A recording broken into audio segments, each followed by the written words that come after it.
प्रारंभ tree channel में एक बार पुनः आप लोग का स्वागत है।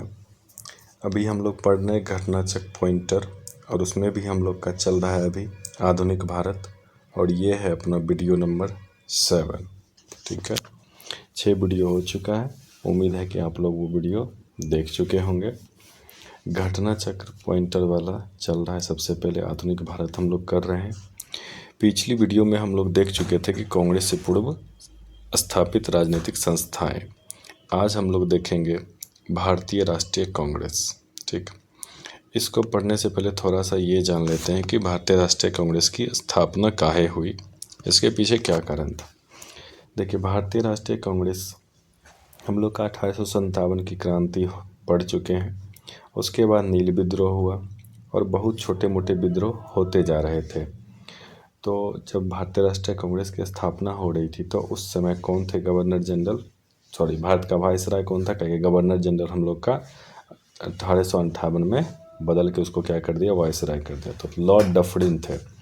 तो लॉर्ड डफरिन के दिमाग की ही उपज थी कांग्रेस। वो सोचे कि अगर कोई आदमी दंगा करेगा तो उसको एक ऐसा संस्था बना देते हैं जिससे वो कंप्लेन कर सके, अपना शिकायत कर सके। तो तब वो क्या किए, कांग्रेस की स्थापना किए। और जो भी आदमी को दिक्कत होता था वो कहाँ जाएगा, सीधे कांग्रेस के पास। और कांग्रेस कहाँ लेके जाएगी, ब्रिटिश गवर्नमेंट के पास। तो इससे क्या होगा, थोड़ा सा गुस्सा शांत हो जाएगा। तो इससे क्या होगा, किसको फ़ायदा होगा, तो ब्रिटिश को फ़ायदा होगा। तो ये किसके दिमाग का उपज था, लॉर्ड डफरिन के दिमाग का उपज था भारतीय राष्ट्रीय कांग्रेस। हम लोग पढ़ते हैं, चलिए देखिए। भारतीय राष्ट्रीय कांग्रेस की स्थापना की थी, कौन किया था, तो A.O. ह्यूम। इनका पूरा नाम था एलन ऑक्टेवियन ह्यूम। भारतीय राष्ट्रीय कांग्रेस के संस्थापक कौन थे, एक क्या थे, तो असैनिक सेवक थे। कौन थे, A.O. ह्यूम जो थे असैनिक सेवक थे, मतलब रिटायर्ड सैनिक थे। भारतीय राष्ट्रीय कांग्रेस की स्थापना कब हुई, 1885 ईस्वी में हुई। भारतीय राष्ट्रीय कांग्रेस के प्रथम अधिवेशन में भाग लेने वाले प्रतिनिधि की संख्या कितनी थी, तो 72। मतलब पहले अधिवेशन में कितने लोग भाग लिए थे, 72 लोग। भारतीय राष्ट्रीय कांग्रेस का प्रथम अधिवेशन कहाँ हुआ था, तो बॉम्बे में। भारतीय राष्ट्रीय कांग्रेस के पहले अध्यक्ष कौन थे, WC बनर्जी, उमेश चंद्र बनर्जी। भारतीय राष्ट्रीय कांग्रेस के द्वितीय मुस्लिम अध्यक्ष कौन थे, रहीमतुल्ला मोहम्मद सयानी। ये कौन थे, द्वितीय थे। देखिए, भारतीय राष्ट्रीय कांग्रेस का 1885 का महासचिव कौन था, तो कौन था उस समय, A.O. ह्यूम। वही तो संस्थापक भी थे। भारतीय राष्ट्रीय कांग्रेस की स्थापना के समय भारत का वायसराय कौन था, अभी हम बताए थे कि लॉर्ड डफरिन। लॉर्ड डफरिन के दिमाग का ही उपज क्या था, भारतीय राष्ट्रीय कांग्रेस। कांग्रेस को सूक्ष्मदर्शी अल्पसंख्यक जनता का प्रतिनिधित्व बताते हुए उसका मजाक उड़ाता था। कौन उड़ाता था, लॉर्ड डफरिन। और आगे चल के देखिएगा कि यही कांग्रेस क्या हुआ, ब्रिटिश गवर्नमेंट के विनाश का कारण बना। ठीक, देखिए, दादा भाई नौरोजी, जी सुब्रमण्यम अय्यर, जस्टिस रनाडे तथा सुरेंद्रनाथ बनर्जी में से भारतीय राष्ट्रीय कांग्रेस के स्थापना दिवस में उपस्थित कौन नहीं थे, सुरेंद्रनाथ बनर्जी नहीं थे। सक्रिय नेता बहुत थे लेकिन ये उस दिन उपस्थित किसी कारणवश नहीं हो पाए थे। भारतीय राष्ट्रीय कांग्रेस के दूसरे अधिवेशन की अध्यक्षता किसने की, दादा भाई नौरोजी। भारतीय राष्ट्रीय कांग्रेस के द्वितीय सम्मेलन में मुस्लिम प्रतिनिधि की संख्या कितनी थी, 33। द्वितीय सम्मेलन में कांग्रेस के लिए समर्थन प्राप्त करने के लिए 1889 ईस्वी में एक समिति स्थापित की गई। उस समिति का सचिव कौन था, तो विलियम डिग्बी। ये क्या था, उसका सचिव था। भारतीय राष्ट्रीय कांग्रेस के सर्वप्रथम मुस्लिम अध्यक्ष कौन थे, बदरुद्दीन तैयब जी। और द्वितीय कौन थे, द्वितीय भी हम तुरंत पढ़े थे ना। देखिए, द्वितीय थे अपना रहीमतुल्ला मोहम्मद सयानी। ये द्वितीय। प्रथम कौन थे, बदरुद्दीन तैयब जी। 1885 ईस्वी के WC बनर्जी द्वारा इंगित भारतीय राष्ट्रीय कांग्रेस के उद्देश्य थे। क्या क्या उद्देश्य थे, तो देश के हित की रक्षा करने वाले भारतीयों के बीच संपर्क और मित्रता बढ़ाना। ठीक है, देशवासियों के बीच जाति, संप्रदाय तथा प्रांतीय पक्षपात की भावना को दूर करना, ये भी सही है। उनमें राष्ट्रीय एकता की भावना को विकसित करना, भारत के सभी वर्गों तथा समुदायों को एकत्रित करते हुए उनमें राष्ट्र की भावना उत्पन्न करना, यह निर्धारित करना कि आगामी वर्षों में भारतीय लोकहित के लिए किस दिशा में और किस आधार पर कार्य करें। देखिए उस समय राष्ट्रीय कांग्रेस का सिर्फ एक ही मकसद था कि किस तरीके से सारे आदमी को एक साथ कर सके, हिंदू मुस्लिम सबको, और सब मिलके सबका एक ही लक्ष्य था, क्या, कि देश की आज़ादी। भारतीय राष्ट्रीय कांग्रेस का प्रथम निर्वाचित यूरोपीय अध्यक्ष कौन था? George Yule. फिरोज शाह मेहता, हकीम अजमल खान, खान अब्दुल गफ्फार खान तथा सर सैयद अहमद खान में से वह भारतीय राष्ट्रीय कांग्रेस में कभी संबंध नहीं रहे। कौन नहीं थे? तो sir Syed Ahmad Khan. Lala Lajpat Rai, Annie Besant, Motilal Nehru तथा बाल गंगाधर तिलक में से वह भारतीय राष्ट्रीय कांग्रेस का अध्यक्ष कभी नहीं चुना जा सका। कौन नहीं कभी चुना जा सका? तो बाल गंगाधर तिलक। बाल गंगाधर तिलक, लाल बाल पाल, इसमें देखिए लाला लाजपत राय, बाल गंगाधर तिलक और बिपिन चंद्र पाल। त्रिगुट का वह व्यक्ति जो भारतीय राष्ट्रीय कांग्रेस का अध्यक्ष हुआ, कौन हुआ था? तो लाला लाजपत राय। सुचित्रा कृपलानी, अरुणा आसफ अली, एनी बेसेंट तथा विजया लक्ष्मी पंडित में से भारतीय राष्ट्रीय कांग्रेस के अध्यक्ष रही। कौन रही थी? तो एनी बेसेंट। वह अधिवेशन जिसके लिए कांग्रेस ने पहली बार एक महिला को अध्यक्ष चुना था, कौन था? तो कलकत्ता अधिवेशन 1917। अब देखिए कांग्रेस की प्रथम महिला अध्यक्ष कौन थी? तो वही कलकत्ता अधिवेशन वाला में तो सरोजनी नायडू थी। ठीक, यह कथन सही कथन है। भारतीय राष्ट्रीय कांग्रेस का दूसरा अधिवेशन दादा भाई नौरोजी की अध्यक्षता में हुई थी, ये हम लोग जान चुके हैं। भारतीय राष्ट्रीय कांग्रेस तथा मुस्लिम लीग दोनों ने लखनऊ में 1916 के अधिवेशन किया और लखनऊ समझौता संपन्न हुआ था। ये बात भी क्या है? सही है। भारतीय राष्ट्रीय कांग्रेस का 27वां अधिवेशन कहाँ हुआ था? तो बांकीपुर में हुआ था। ठीक है, और बांकीपुर में कौन अध्यक्ष किए थे? तो सुभाष चंद्र बोस। सॉरी, नहीं सही है, सही नहीं, RN मधोलकर थे। सॉरी। भारतीय राष्ट्रीय कांग्रेस के 1912 में बांकीपुर पटना अधिवेशन के अध्यक्ष कौन थे? RN मधोलकर। भारतीय राष्ट्रीय कांग्रेस का वह अधिवेशन जिसमें बाल गंगाधर तिलक ने अभिव्यक्ति किया कि स्वराज मेरा जन्मसिद्ध अधिकार है और मैं इसे लेकर रहूंगा, कौन था? तो लखनऊ अधिवेशन 1916। कौन सा यह कथन सही है? CR दास ने जब कांग्रेस अध्यक्ष के रूप में कार्य किया वे जेल में थे, ये कथन सही है। अल्फ्रेड वेव 1894 ईस्वी में कांग्रेस के अध्यक्ष थे। कांग्रेस आंदोलन न तो लोगों द्वारा प्रेरित था, न ही उनके द्वारा सोचा या योजनाबद्ध किया गया था, यह कथन किसने कहा? लाला लाजपत राय। सुरक्षा बल्ब सिद्धांत के आधार पर भारतीय राष्ट्रीय कांग्रेस की स्थापना ब्रिटिश सरकार को खतरे से बचाने के लिए थी, यह विचार किसका था? लाला लाजपत राय का। आपको बता चुके हैं कि कांग्रेस का क्या करता था, वो सुरक्षा कवच बन गया था। किसके लिए? ब्रिटिश गवर्नमेंट के लिए। आदमी गुस्सा होकर जाते थे कांग्रेस के पास, कांग्रेस जाता था ब्रिटिशर्स के पास, तो इसीलिए वो क्या कवच का काम कर रहा था। कांग्रेस पतन के लिए लड़खड़ा रही है। मेरी सबसे बड़ी अभिलाषा जब तक मैं भारत में हूँ कांग्रेस को शांतिपूर्ण समाप्ति के सहयोग करना चाहता हूँ, ये क्या कहा था? Lord Curzon. और याद रखिएगा बंगाल विभाजन में भी लॉर्ड कर्जन ही जिम्मेदार था। अध्यक्षीय संबोधन के समय जिस कांग्रेस अध्यक्ष ने हिंदी भाषा के लिए रोमन लिपि लागू करने की वकालत की थी, कौन थे? तो सुभाष चंद्र बोस। वह स्वतंत्रता सेनानी जिन्होंने भारत के स्वतंत्रता प्राप्ति के बाद सुझाव दिया कि भारतीय राष्ट्रीय कांग्रेस को समाप्त कर दिया था, कौन दिया जाए? कौन बोले थे? महात्मा गांधी। ये बोले थे कि जब स्वतंत्रता हमें मिल जाएगी तो भारतीय राष्ट्रीय कांग्रेस को क्या किया जाए? समाप्त कर दिया जाए। ठीक है, लेकिन समाप्त नहीं हुआ, अभी तक वही राष्ट्रीय कांग्रेस है ही। ठीक, देखिए अमृतसर में भारतीय राष्ट्रीय कांग्रेस अधिवेशन 1919 के प्रस्ताव के अनुसार महात्मा गांधी द्वारा कांग्रेस का नया संविधान लिखने के लिए उनके सहयोग हेतु चुना गया। किसको? तो NC कलेकर तथा IB सेन को। कांग्रेस में एक अधिवेशन में मैं गवर्नर ने भाग लिया था, वह गवर्नर तथा अधिवेशन का स्थल कौन गवर्नर था? तो लॉर्ड विलिंगटन। और कब लिया था भाग? 1915 में। भारतीय राष्ट्रीय कांग्रेस में वह अधिवेशन जिसकी अध्यक्षता C विजय राघव चेरियार ने की थी, कौन था? नागपुर अधिवेशन 1920। कांग्रेस ने पहली बार भारतीय रियासतों के प्रति अपनी नीति घोषित की थी। कौन था? नागपुर अधिवेशन में पहली बार क्या किया था? भारतीय रियासतों के प्रति अपनी नीति घोषित की थी। ठीक। सही कथन क्या है? कांग्रेस के नागपुर सत्र 1920 के पश्चात प्रांतीय कांग्रेस समितियों का गठन भाषाई आधार पर किया गया था। सही बात है।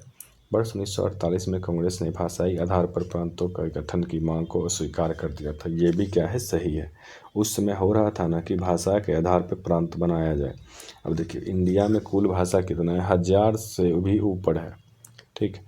तो इतना से ऊपर भाषा है, तो अगर ऐसे मांग करने लगेगा तब तो फिर क्या होगा? बहुत सारा बन जाएगा। तो इसीलिए क्या किया था? कांग्रेस अस्वीकार कर दिया था।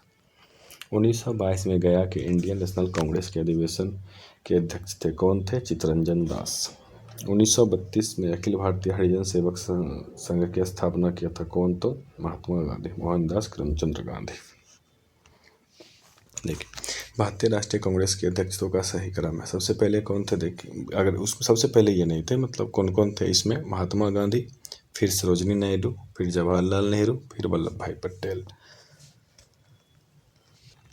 देखिए, भारतीय राष्ट्रीय कांग्रेस का एकमात्र अधिवेशन जिसकी अध्यक्षता महात्मा गांधी की थी, तो वो कौन था? बेलगांव अधिवेशन 1924। ये बहुत बार पूछा गया है, इम्पोर्टेंट है, इसको आप स्टार लगा के ही रखिए। सिर्फ एक ही तो याद ही रखना है, गांधी जी एक बार बने। कब? तो बेलगांव अधिवेशन में। कौन से अधिवेशन? बेलगांव। कब? 1924। अब देखिए, अध्यक्ष और राष्ट्रीय कांग्रेस का अधिवेशन देखिए क्या क्या था। मोतीलाल नेहरू अमृतसर 1919, सरोजिनी नायडू कानपुर 1925, डॉक्टर राजेंद्र प्रसाद बॉम्बे 1934, अबुल कलाम आज़ाद रामगढ़ 1940। मेरठ अधिवेशन कब हुआ? 1946, कानपुर 1925, लखनऊ 1916, बनारस 1905। ठीक। भारतीय राष्ट्रीय कांग्रेस का वह अधिवेशन जिसमें जवाहरलाल नेहरू ने समाजवाद को भारत की समस्याओं को हल करने के लिए कुंजी बताया, तो वो कौन था? लखनऊ अधिवेशन। वर्ष 1938 में भारतीय राष्ट्रीय कांग्रेस के हरिपुरा अधिवेशन की अध्यक्षता की थी। कौन? तो सुभाष चंद्र बोस। सुभाष चंद्र बोस कहाँ का किए थे? हरिपुरा। जवाहरलाल नेहरू, अब्दुल कलाम आज़ाद, आनंद मोहन बोस तथा भूपेंद्र नाथ बोस में से वह जो सबसे कम आयु में भारतीय राष्ट्रीय कांग्रेस के अध्यक्ष बने, कौन थे? अबुल कलाम आज़ाद। ये सबसे कम उम्र के बनने वाले राष्ट्रीय अध्यक्ष थे। देखिए, डॉक्टर M.A. अंसारी कहाँ के अधिवेशन में बने थे? तो कांग्रेस अध्यक्ष मद्रास, पुरुषोत्तम दास टंडन नासिक, सरोजिनी नायडू कानपुर, सुभाष चंद्र बोस हरिपुरा। ठीक। लगातार 6 वर्ष तक भारतीय राष्ट्रीय कांग्रेस के अध्यक्ष कौन रहे थे? तो अबुल कलाम आज़ाद। जब भारत स्वतंत्र हुआ उस समय राष्ट्रीय कांग्रेस के अध्यक्ष कौन थे? तो JB कृपलानी। जनगण मन पहली बार गाया गया था। कब? तो भारतीय राष्ट्रीय कांग्रेस के कलकत्ता अधिवेशन 1911 में। ठीक है, 1911 में देखिए दिल्ली दरबार लगा था, तो उसी के स्वागत में कौन सा गाना गाया था? जनगण मन। भारतीय राष्ट्रीय कांग्रेस का अंतिम अधिवेशन जिसमें बाल गंगाधर तिलक ने भाग लिया था, तो अमृतसर अधिवेशन 1919। 1919 में आपको पता हुआ जलियांवाला बाग में हत्याकांड हुआ था। अब देखिए, वो लेसन ख़त्म हो गया कि राष्ट्रीय कांग्रेस कैसे बना। अब हम लोग देखेंगे कि कांग्रेस में गरम दल और नरम दल क्या था। गरम दल और नरम दल 2 दल था। ठीक है, एक नरम दल में मतलब कि जो चाहते थे अहिंसा के बिना ही लड़ा जाए, एक चाहते थे नहीं कि थोड़ा बहुत हिंसा हो रहा है तो होकर भी हमको क्या चाहिए? आज़ादी चाहिए। महात्मा गांधी के पदार्पण के से पूर्व भारत में राष्ट्रीय कांग्रेस की दिशा को प्रभावित करने वाली अंतर्राष्ट्रीय घटना थी। कौन कौन थी? तो 1858 के इटली। यहाँ बताया जा रहा है कि महात्मा गांधी आने से पहले अबसीनिया युद्ध, चीन का बक्सर युद्ध, आयरलैंड का क्रांतिकारी आंदोलन, रूस जापान युद्ध की में जापान की विजय। ठीक। भारतीय राष्ट्रीय आंदोलन के उदारवादी चरण मतलब वही नरम दल 1885 से 1905 ईस्वी तक आधुनिक यूरोप के समृद्ध लोकतांत्रिक एवं वैज्ञानिक संस्कृति का समर्थन किया था। ब्रिटिश साम्राज्यवाद के आर्थिक पहलू को कड़ी आलोचना की थी। कांग्रेस के नरम दल के नेताओं के आंदोलन की पद्धति थी क्या थी? राजवामबद्ध आंदोलन। ठीक। वह आंदोलन जिसके कारण भारतीय राष्ट्रीय कांग्रेस का विभाजन हुआ। परिणाम स्वरूप नरम दल और गरम दल का उद्भव हुआ था। कौन था? तो स्वदेशी आंदोलन। इसमें क्या होता? कांग्रेस दो भाग में बट गया, एक नरम दल एक गरम दल में। अधिकतर नरमपंथी नेता थे कहाँ के? तो शहरी क्षेत्र के। शहरी क्षेत्र के नरमपंथी, सोचिए हमको तो ग्रामीण क्षेत्र के ग्रामपंथी सब नेता थे। 1904 से लगातार भारत का स्वशासन देने पर बल दिया था किसने? दादा भाई नारोजी। दादा भाई नारोजी बहुत पढ़े लिखे इंसान थे। ठीक, देखिए बाल गंगाधर तिलक, मदन लाल, उधम सिंह तथा गोपाल कृष्ण गोखले में उग्रपंथी नहीं थे। कौन नहीं थे? तो गोपाल कृष्ण गोखले। और सब क्या थे? उग्रपंथी थे। उग्रपंथी मतलब गरम दल के नेता। और गोपाल कृष्ण गोखले तो आपको पता हो गांधी जी के राजनीतिक गुरु भी यही थे। तो अहिंसा के ये भी क्या थे? पुजारी थे। भारतीय राष्ट्रीय कांग्रेस का प्रार्थना, याचना तथा विरोध की राजनीति करने का आरोप लगाया था। कौन लगाया था? तो बाल गंगाधर तिलक। बाल गंगाधर तिलक ने कहा कि कांग्रेस सिर्फ याचना करते रहती है, प्रार्थना करते रहती है। ठीक है, कांग्रेस की प्रार्थना तथा याचना की नीति अंतोगत्वा समाप्त हो गई। कब हो गई? तो बाल गंगाधर तिलक के नेतृत्व में। भारतीय राष्ट्रीय कांग्रेस को भीख मांगने वाली संस्था बेगिंग इंस्टीट्यूट कहा था। कौन? बिपिन चंद्र पाल ने। ये सब गरम दल के नेता थे, इसीलिए ये सब क्या कर रहे थे? उन पर आरोप लगा रहे थे, जो इनको हो रहा था बोल रहे थे। बिपिन चंद्र पाल के संदर्भ में सही कथन है। वह ब्रह्म समाजी नेता तथा समाज सुधारक थे। न्यू इंडिया नाम के एक साप्ताहिक पत्रिका प्रकाशित किया था। कौन किया था? तो बिपिन चंद्र पाल ने। भारतीय राष्ट्रीय आंदोलन गरम पंथियों के प्रभावाधीन आया। कब आया? तो 1906 के बाद। अरविंद घोष, दादा भाई नारोजी, गोपाल कृष्ण गोखले, एस.एन. बनर्जी मतलब सुरेंद्र नाथ बनर्जी में से कांग्रेस के गरम दल से संबंधित थे। कौन थे? अरविंद घोष। फिरोज शाह मेहता, गोपाल कृष्ण गोखले तथा बिपिन चंद्र पाल में उग्रवादी थे। कौन? बिपिन चंद्र पाल। राष्ट्रीय आंदोलन के बाल गंगाधर तिलक, दादा भाई नारोजी, एम.जी. रनाडे तथा गोपाल कृष्ण गोखले में से नरम दलीय के तौर पर नहीं जाना जाता था। कौन? बाल गंगाधर तिलक। आपको पता है बाल गंगाधर तिलक कौन थे? गरम दल के नेता थे। शेरे पंजाब के नाम से लाला लाजपत राय, फिरोज शाह मेहता, दादा भाई नारोजी, गोपाल कृष्ण गोखले तथा लाला लाजपत राय में से भारतीय राष्ट्रीय कांग्रेस में उदारवादियों से जुड़े नहीं थे। कौन नहीं थे? लाला लाजपत राय। और देखिएगा आगे चल के कि इनको लाठी चार्ज में इनकी मृत्यु भी हो जाती है। लाला लाजपत राय ने अपना राजनीतिक गुरु किसको माना था? तो मैजनी को। उन्होंने मैजनी, गैरिबोल्डी, शिवाजी तथा श्री कृष्ण की जीवनी लिखी। वे अमेरिका में कुछ समय के लिए रहे तथा केंद्रीय सभा के सदस्य भी निर्वाचित हुए थे। कौन थे? लाला लाजपत राय। कांग्रेस सम्मेलन को शिक्षित भारतीय का वार्षिक राष्ट्रीय मेला कहा था। कौन कहा था? तो लाला लाजपत राय।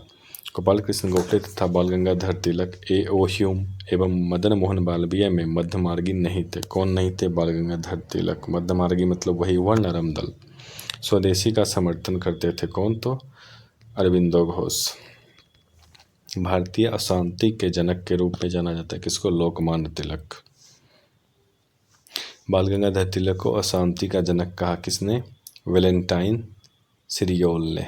अशांति का जनक मतलब ये अशांति फैलाते हैं। बीजी तिलक की सजा को पश्चात उनने दया की वकालत की थी और कहा था, संस्कृत के एक विद्वान के रूप में तिलक में मेरी दिलचस्पी है। कौन कहा? मैक्स मुलर ने। 1908 में 6 वर्ष के कारावास की सजा स्वतंत्रता संग्राम के जिस उग्रवादी नेता को दी गई थी वो कौन थे? बाल गंगाधर तिलक। देखिए जब ये आगे देखिए कि दोनों बढ़ जाता है नरम दल गरम दल में। और ये कांग्रेस ब्रिटिशर्स क्या किया? वो सब नरम दल वाले प्रार्थना विनती कर लेते थे, लेकिन ये लोग उग्रवादी टाइप से थे थोड़ा, तो इन लोग को पकड़ पकड़ के जेल में बंद करने लगा था। भारत के स्वतंत्रता आंदोलन के प्रारंभिक दौर में उग्रवादी विचारधारा को निरूपित करता है। यह कौन था? संवैधानिक साधनों एवं याचनाओं के स्थान पर आक्रामक साधनों के से स्वशासन प्राप्त करना। ये कौन था? उग्रवादी विचारधारा।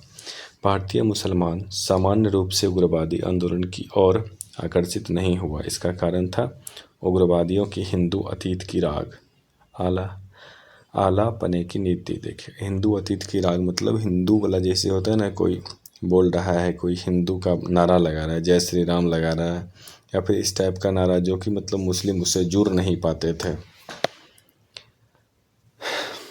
कथन: बाल गंगाधर तिलक सांप्रदायिकतावादी थे। सही बात, सॉरी गलत बात है, सांप्रदायिकतावादी नहीं थे। उन्होंने धर्म को राजनीतिक अस्त्र के रूप में प्रयोग किया था। ये बात बिल्कुल क्या है, सही है, वो धर्म का प्रयोग भी करते थे, हिंदूवादी थे। महाराष्ट्र में गणपति पर्व का श्री गणेश किया था किसने? बाल गंगाधर तिलक ने। वह व्यक्ति जिसने महाराष्ट्र में गणपति उत्सव का एक कायाकल्प किया था और वो राष्ट्रीय उत्सव हो गया, जिसका स्वरूप राजनीतिक हो गया, वो कौन था? बाल गंगाधर तिलक। वह मुसलमान जिसने महात्मा गांधी के साथ बाल गंगाधर तिलक की अर्थी उठाई थी, तो कौन थी? शौकत अली।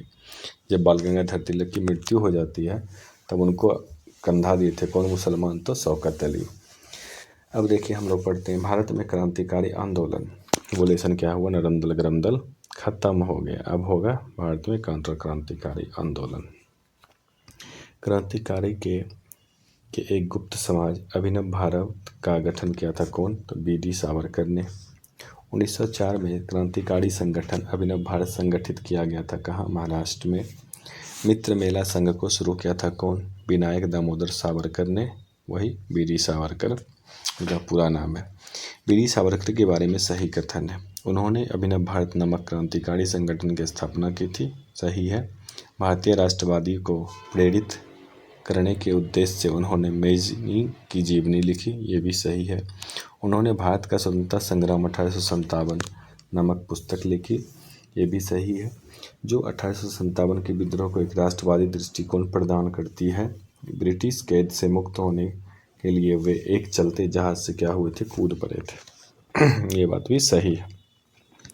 हेडगेवार ने राष्ट्रीय स्वयंसेवक संघ की स्थापना की थी कब? वर्ष 1925 में। युगांतर पार्टी का नेतृत्व किया था किसने?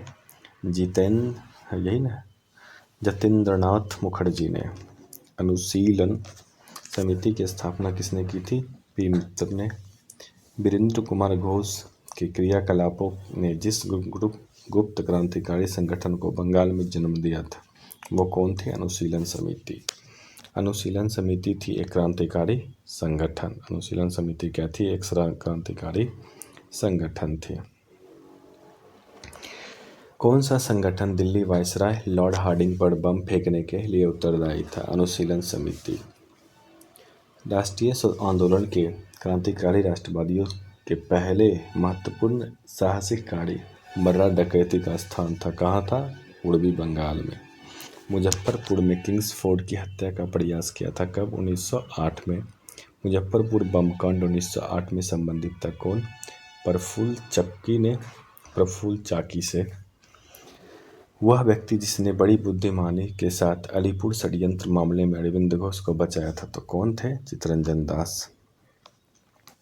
हिंदुस्तान रिपब्लिक एसोसिएशन की स्थापना कब हुई थी? वर्ष 1924 में। हिंदुस्तान रिपब्लिक संगठन की स्थापना की थी कहाँ की थी? तो कानपुर में। भगत सिंह, चंद्रशेखर आज़ाद, राम प्रसाद बिस्मिल तथा शिव वर्मा में से हिंदुस्तान रिपब्लिक एसोसिएशन का सदस्य नहीं था, कौन नहीं था? तो शिव वर्मा। अपनी फांसी के पूर्व जिसने पीने हेतु दिए गए दूध को स्वीकार कर लिया और कहा, मैं अब केवल माँ का दूध लूँगा, कौन था? तो राम प्रसाद बिस्मिल। ये सब कहाँ शामिल थे? तो मुजफ्फरपुर हत्याकांड, बम कांड में ये सब शामिल थे। ठीक, चलिए देखते हैं। सरफरोशी की तमन्ना अब हमारे दिल में है, देखना है जोर कितना बाजुए का दिल में, कौन बोले थे? बिस्मिल पर लिखी गई थी कौन? तो बिस्मिल आजिमाबादी ने। कांग्रेस सरकार ने काकोरी षड्यंत्र के मामले में फांसी पर चढ़ाया था किसको? राम प्रसाद बिस्मिल, अशफाक उल्लाह, रोशन लाल तथा राजेंद्र लिहारी को। सॉरी, हम बोले थे मुजफ्फरपुर, ये था, ये राम प्रसाद बिस्मिल कौन किस में थे? ये कोकारी षड्यंत्र में। कोकारी षड्यंत्र केस हुआ था कब? 1925 में। राम प्रसाद बिस्मिल, रोशन सिंह, भगत सिंह तथा अशफाक उल्लाह खां क्रांतिकारी में कोकारी षड्यंत्र केस से जुड़ा नहीं था, कौन नहीं था? तो भगत सिंह। भगत सिंह तो अपना वो जो संसद में जाके बम फेंक दिए थे उसमें शामिल थे। सचिंद्र नाथ बख्शी, मुकुंदी लाल चंद्रशेखर आजाद तथा मंथन नाथ गुप्त में से कोकड़ी कांड से जुड़ा वह क्रांतिकारी जो मुकदमे से बचकर निकला था तो वो कौन थे? चंद्रशेखर आजाद। अशफाकुल्लाह खान, राजेंद्र लिहाड़ी, राम प्रसाद बिस्मिल तथा चंद्रशेखर आजाद में से वह जो कोकड़ी षड्यंत्र केस में फांसी की सजा से बच गया था तो कौन था? चंद्रशेखर आजाद। कोकारी कांड मुकदमे में सरकारी वकील कौन थे? जगत नारायण मुल्ला। मुजफ्फर अहमद, नीलनी गुप्ता, शौकत उस्मानी एवं M.A. अंसारी में से एक 1924 के कानपुर षड्यंत्र में शामिल नहीं था तो कौन नहीं था? M.A. अंसारी। दरो दीवार पे हसरत की नज़र करते हैं, खुश रहो अहले वतन हम तो सफ़र करते हैं, कौन कहा था? तो वाजिद अली शाह ने। हिंदुस्तान सोशलिस्ट रिपब्लिक एसोसिएशन 1928 में गठित की गई थी, किसके द्वारा? चंद्रशेखर आजाद के द्वारा। बाहरी ब्रिटिश सरकार को सुनाते हुए केंद्रीय विधानसभा में 8 अप्रैल 1929 को बम फेंक दिया था, किसने? भगत सिंह और बटुकेश्वर दत्त ने। सरकार के विरोध में असेंबली में बम फेंकने के समय भगत सिंह की उम्र क्या थी? तो 21 साल से थोड़ा ज़्यादा। हिंदुस्तान सोशलिस्ट रिपब्लिक एसोसिएशन के संस्थापक नेताओं में से एक थे, कौन थे? भगत सिंह। सचिंद्र सान्याल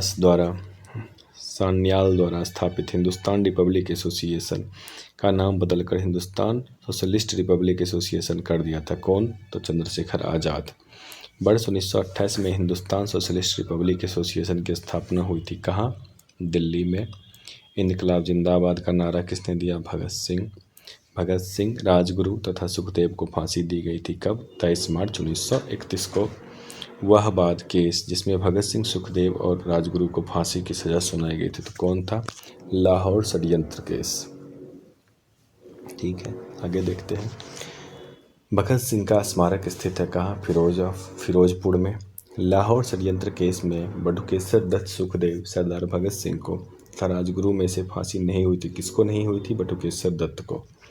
भारतीय स्वतंत्रता के लिए फांसी पाने वाले प्रथम रिकॉर्डेड मुस्लिम का नाम है, कौन था? अशफाकुल्लाह खान। मुकदमों का सही क्रम पहले देखिए कौन कौन हुआ। पहले हुआ लाहौर मुकदमा, फिर कानपुर मुकदमा, काकोड़ी मुकदमा और मेरठ मुकदमा। हावड़ा षड्यंत्र 1910, विक्टोरिया षड्यंत्र 1914, लाहौर षड्यंत्र 1916 और 1930, कोकाड़ी 1925, दिल्ली षड्यंत्र अमीर चंद्र, रास बिहारी बोस, ये सब शामिल थे। कोकाड़ी षड्यंत्र केस अशफाकुल्लाह, लाहौर जतिन दास। हावड़ा षड्यंत्र केस जितेंद्र नाथ मुखर्जी, लाहौर राजगुरु, दिल्ली मास्टर अमीचंद, और ये इसको अमीर चंद भी कभी कभी दे देता है। अलीपुर षड्यंत्र अरविंदो घोष। मुजफ्फर अहमद, S.A. डांगे, शौकत उस्मानी तथा नीलानी गुप्ता जिस षड्यंत्र के लिए कैद किए गए थे वह कौन था? कानपुर बोल्शेविक षड्यंत्र कांड। ठीक। प्रसिद्ध चटगांव शस्त्रागार धावा, चटगांव आर्मर रेड आयोजित किया गया था, किसके द्वारा? तो सूर्य सेन ने। स्वतंत्रता संग्राम में सबसे कम आयु के शहीद कौन थे? खुदीराम बोस। अभिनव भारत किसके द्वारा है? तो वीडी सावरकर। अनुशीलन समिति अरविंदो घोष। गदर पार्टी लाला हरदयाल। स्वराज पार्टी CR दास। मित्र मेला वीडी सावरकर, गणेश सावरकर। ठीक है। Indian Republic army S. Sen. Hindustan Republic association SN Sanyal. अब आगे देखते हैं। कोकड़ी षड्यंत्र राम प्रसाद बिस्मिल इसमें शामिल थे। लाहौर में जतिन दास थे। जतिन दास जिस आरोप में बंदी बनाए गए थे वो कौन था? लाहौर षड्यंत्र। जेल में भूख हड़ताल के कारण जिस स्वतंत्रता सेनानी की मृत्यु हुई थी वो कौन थे? जतिन दास। जतिन दास की मृत्यु कैसे हुई? भूख हड़ताल के कारण।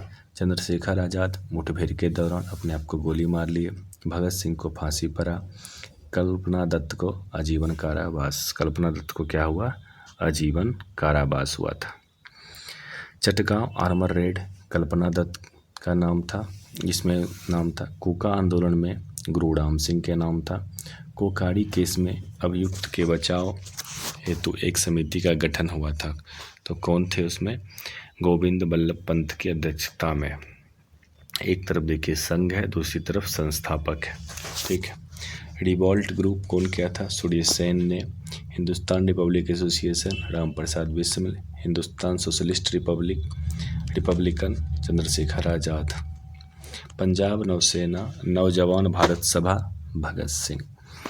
अभिनव भारत अनुशीलन समिति, न्यू नेशनलिस्ट पार्टी तथा इंडियन पेट्रियट एसोसिएशन में से क्रांतिकारी गतिविधि में लिप्त संगठित थे। कौन थे? तो अभिनव भारत तथा अनुशीलन समिति।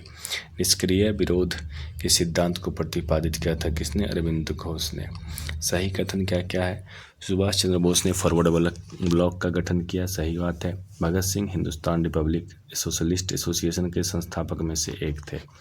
राम प्रसाद बिस्मिल, राजेंद्र लिहाड़ी, रोशन सिंह, अशफाक उल्लाह खां में से वह क्रांतिकारी जिससे फांसी गोरखपुर जेल में हुई थी, वो कौन थे? राम प्रसाद बिस्मिल। सचिंद्रनाथ सन्याल, राजेंद्र लिहाड़ी, चंद्रशेखर आजाद और गोपीनाथ साहा में वह क्रांतिकारी नेता जिसे कलकत्ता के क्रू पुलिस कमिश्नर चार्ल्स टेगार्ड की हत्या का प्रयास किया था, तो वो कौन थे? गोपीनाथ साहा ने। फिरोज शाह मेहता, गोपाल कृष्ण गोखले तथा बिपिन चंद्र पाल में से वह जो उग्रवादी था, मतलब गरम दल के नेता थे, कौन थे? बिपिन चंद्र पाल, ठीक है। शांति घोष, सुनीति चौधरी, बीना दास तथा कल्पना दत्त जोशी में से वह महिला क्रांतिकारी जिसने दीक्षांत समारोह में अपनी उपाधि डिग्री ग्रहण करते समय अंग्रेज गवर्नर कुलाधिपति पर गोली चलाई थी, कौन थी? तो बीना दास। मतलब सोचिए, ये गई अपना मतलब सर्टिफिकेट लेने के लिए और गोली चला दी। आलोचना और स्वतंत्र चिंतन एक क्रांतिकारी की दो विशेषताएं हैं, ये किसने कहा था? तो भगत सिंह ने। लाठी क्लब, हिंदू अखाड़ा, गणपति महोत्सव, शिवाजी महोत्सव की शुरुआत कितने की थी? बाल गंगाधर तिलक ने। तो आज की वीडियो में बस इतना ही रहने देते हैं। आज का वीडियो देखने के लिए आप सभी का धन्यवाद। अगर आपको वीडियो पसंद आ रहा है तो इसको क्या कीजिए, लाइक कीजिए, शेयर कीजिए, सब्सक्राइब कीजिए, ठीक है। धन्यवाद। प्रारंभ चैनल में आप लोगों का बहुत बहुत धन्यवाद।